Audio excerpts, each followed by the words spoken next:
don't have to do another one with me. No. Yeah.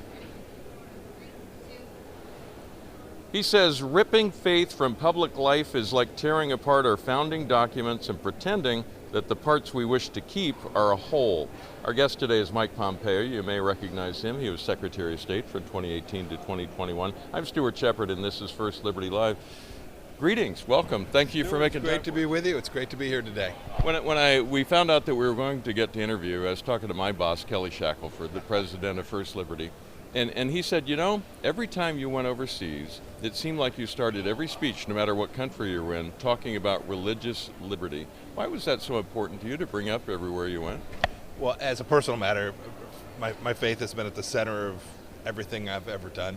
I've been so blessed. But as a matter of the role as Secretary of State, I also knew that religious freedom matters an awful lot. Those countries that let people practice their faith, to give them the space to worship or choose not to, those countries are more stable, they're less likely to be our adversary, and they get it right. They treat every human being as they ought to be, with the dignity that comes from having been created in the image of God. And so it was a real priority for our administration. We spent a lot of time and energy on it. I think we made the world better. We created more space for religious freedom during our time, and I only regret that we didn't have more time to continue that important work.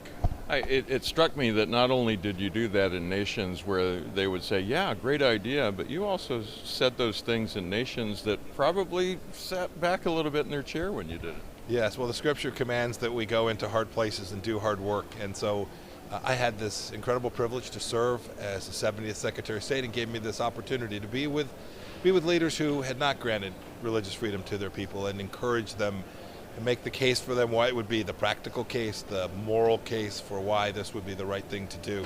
Yes, we did it everywhere and always. We did it here at home too. We had these big groups that came to Washington. We called them Ministerials for Religious Freedom. We brought thousands of religious leaders from every faith to Washington to fellowship for 3 days and to work and to increase the capacity to protect the persecuted Christians around the world and people of every faith.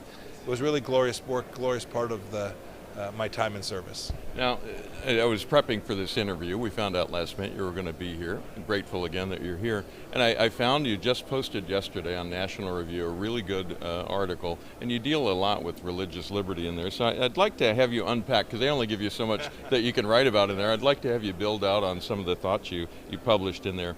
The article was called Take Back Our Country, Champion American Values. And here's one thing you wrote that caught my eye. You said the United States needs a revival. What do you mean by that?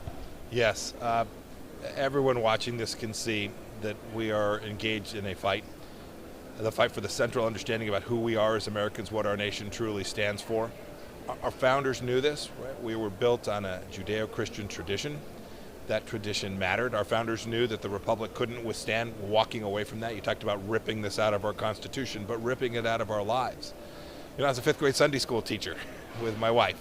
I had the boys, she had the girls. I was a deacon at church. These are the things that make our nation so unique and so special. And so this is what I talk about. When I talk about a revival, it is about going back to our founding, going back to our roots, recognizing our heritage is not inherently evil, that we weren't founded on a racist idea that forever diminishes the United States. Indeed, our founding is noble and unique and historic, and countries around the world can see that. I got a chance to observe that.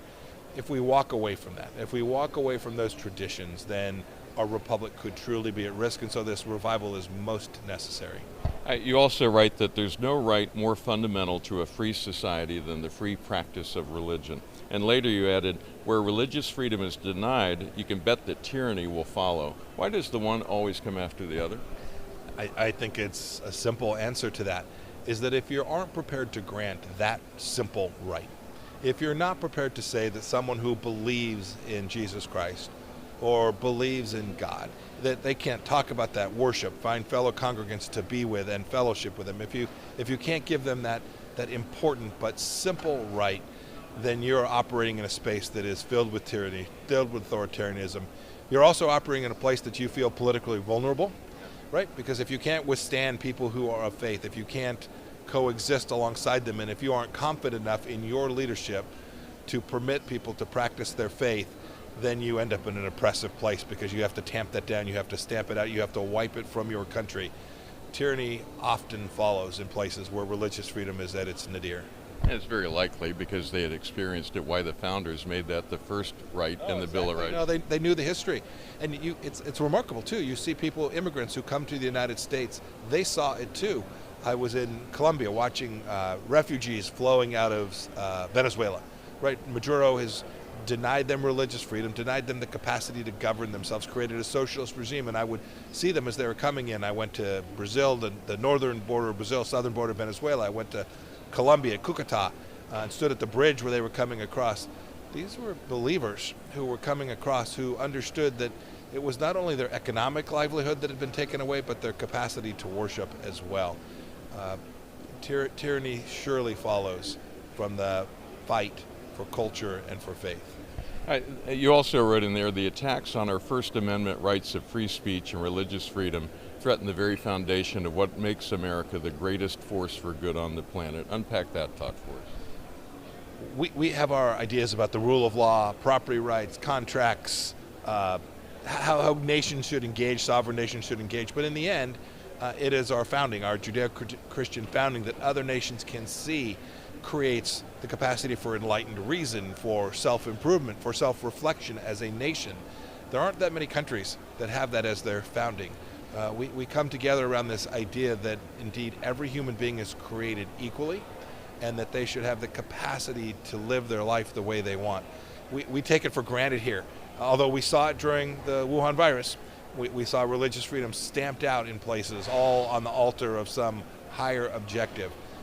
We worked on this hard around the world, but we need to make sure we continue to defend it here at home as well, because other nations want to see that the United States will walk the walk that we talk about when we go around the world asking others to do just that, to preserve freedom in their countries. First Liberty was really involved in that fight where governments were overreaching and telling churches. One that we defended in Louisville was the first major decision where they said you can't meet in your parking lot because, you know, COVID can be transmitted from one vehicle to another. And another church in Mississippi, similar thing. And we've talked to the people in churches in California who were told you can't sing during your worship services. How do we make sure that government doesn't persist in this overreach into the life of the church in America? Oh, there's so many things. First, what you point out is we had the facts wrong, right? The first thing that the Lord teaches is to build your foundation firmly. Get the science right, the science of COVID traveling from car to car. Right, we know, they talk about it on surfaces, right, they had the science wrong. They had politicized the science. Second thing, believers need to make sure that they're engaged in these civic institutions. Certainly their churches and their faith community, but city councils, school boards, sheriff's offices, election offices, the list is long of local community places that have a real impact on the capacity for us each to practice our faith in the way we want to. We can't walk away from these things. They will come find us. They will come stamp this out of our lives if we don't do the hard work, the civic responsibility that we have to protect and defend our religious freedom. I really appreciate your time. I know you've got a busy schedule, but anything else you'd like to share before I let you go? Just lastly, I'm an optimist. I believe that the United States' best days are well ahead of it, but this only happens if we get it right, if we work, if we are fearless, that we refuse to give an inch, that we champion those values that are at the center of who we are as Americans. If we do those things, if each of us here at NRB today, if faith believers will go and communicate and be loud and strong and fact-based and tell the story, the narrative properly based on facts, then I'm long. America will continue to be the greatest nation in the history of civilization for centuries to come. All good. Great comments. Mike Pompeo, thank you so much for making time for us. And if this resonates with you, please drop by firstlibertylive.com. And remember to like and share our videos. That's how we meet new friends. If this resonates with you, it'll resonate with them as well. But we'll see you next time right here on First Liberty Live.